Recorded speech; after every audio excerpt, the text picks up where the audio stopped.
জনাব যথাবিহিত সম্মান প্রদর্শন পূর্বক নিবেদন এই যে আমি অধম গরিবের ছেলে বিদেশ যাওয়ার নিয়ত করিয়াছি, আমার ভিসা টিকিট ইত্যাদির টাকা ব্যবস্থা করার ক্ষমতা নাই। মহান আল্লাহ আপনাকে যে স্বর্ণ গহনার মালিক বানিয়েছেন, অনুগ্রহ করে সেখান থেকে কিছু স্বর্ণ বিক্রি করে আমাকে ধার দেওয়ার বিনীত অনুরোধ জানাচ্ছি। আমি যথাসময়ে আপনার ঋণ পরিশোধ করিব। আমার ঋণ সুদমুক্ত ঋণ মঞ্জুর করিয়া আপনি বাধিত করবেন, বিনীত আপনার অধম স্বামী। আপনি তো এরকম দরখাস্ত লিখবেন, না লেখা তার সন্দেহ নিয়ে বিচে চলে আসতেছেন। তাহলে বোঝা গেল মুখে বলতেছেন সে মালিক, বাস্তবে কিন্তু আপনার আচরণ দ্বারা প্রমাণ করতেছেন সে মালিক না, তাকে আপনি জাস্ট দিছেন, মনে চালে নিয়ে যাচ্ছেন। স্বামী স্ত্রীর অ্যাকাউন্ট একেবারে পরিষ্কার হতে হবে। অনেক মহিলা আছে ওই স্বামীর পকেটের টাকার ক্ষেত্রে একই কাম করে, মনে করে আরে আমরাই তো। এত সোজা না। স্বামীর পকেট থেকে টাকা নেবেন, স্বামীর পারমিশন লাগবে, এটা তার, আপনার স্বর্ণ আপনার, তার টাকা তার। আমরা এই সমস্ত কথা উঠাইলে, স্বামী স্ত্রী যদি এই সমস্ত কথা উঠায়, স্ত্রীরাও বোকা কিসিমের, তারাও বুঝতে চায় না, বলে তুমি কি আলাদা করে দিচ্ছ আমাকে? এটা কোনো কথা?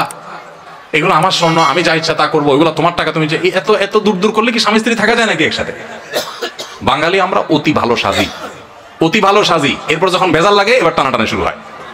ইসলাম বলে এই সমস্ত অতি ভালো সাজার সুযোগ প্রত্যেকের অ্যাকাউন্ট তার তারটা, যার যারটা তার তার কাছে। বুঝেন নাই কথা?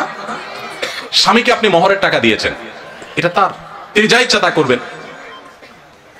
আপনাকেও চাইলে কিছু দিতে পারেন, ঠিক আছে মোহরের টাকা পাইছি, আমি বড়লোক হয়ে গেছি, তুমি গরিব মানুষ নাও, তোমারটা দিলাম আল্লাহর রাস্তায়, দিতে পারে।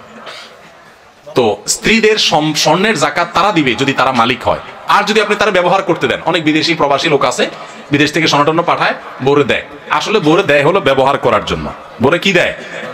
মালিক বানায় দেয় না, মালিক কিন্তু সেই মতলব খারাপ, বেঁচে ফেলবে, এই জন্য বউর কাছে দেয় শুধুমাত্র। তাহলে এক্ষেত্রে যাকাত স্বামী দিবে যদি মালিক স্ত্রীকে না বানায়। ক্লিয়ার যদি বলে দেয় এটা তোমাকে মানা দিয়েছি, তুমি মালিক। অবশ্যই সে যদি এটাকে যত্র বিক্রি করে টাকা পয়সা নষ্ট করে, যেমনি সামনে খেয়াল খরচ করে, স্বামী হিসাবে অবশ্যই তিনি তাকে পরামর্শ দিবেন। সেটা হবে হিতাকাঙ্ক্ষী সুলভ, সেটা খবরদারি সুলভ না যে তুমি এটা কাজ করলা, যেন তোর ভাবে করে ফেলছো, তোমারই তো জিনিস, তোমারই কাজে লাগতো, আর একটু ভালো কাজে লাগাইতা, আরো দাম বাড়তো, তখন দাম পাইতা, আমার একটু জিজ্ঞেস করতা কোথায় একটু বেশি ভালো দাম পাওয়া যায়, ইত্যাদি ইত্যাদি। হিতাকাঙ্ক্ষী সুলভ আপনি সেখানে কথা বলতে পারেন, সেটা না করে আপনি করেন কি খবরদারি সুলভ। ঠিক না ঠিক? এগুলো করা যাবে না। তাহলে স্ত্রীর গহনা যাকাত স্ত্রী দিবে। এখন প্রশ্ন হলো স্ত্রীর গহনা যাকাত দিবে, বেচারি টাকা পাবে কই? উত্তর হলো মোহর দেন নাই নিশ্চয়ই। মোহর যদি দিতেন তাহলে মোহরের টাকা থেকে রেখা রেখা সে খরচ করতো, জাকাত দিতে পারতো। আবার মাসে মাসে বউর একটু হাত খরচের টাকা তো দিবেন, সেটা থেকে সে দিতে পারে। আবার যদি সে তার ওই স্বর্ণ থেকে কিছু অংশ বিক্রি করে জাকাত দেয়, সেই সুযোগও আছে। আবার স্বামী যদি তার জাকাতটা দিয়ে দিতে চায়, সেই সুযোগও আছে। তবে তাকে বলতে হবে যে তোমার স্বর্ণের জাকাত আমি দিয়ে দিলাম, নিয়ত করে নিবে, সে জাকাত আদায় হয়ে যাবে। আমি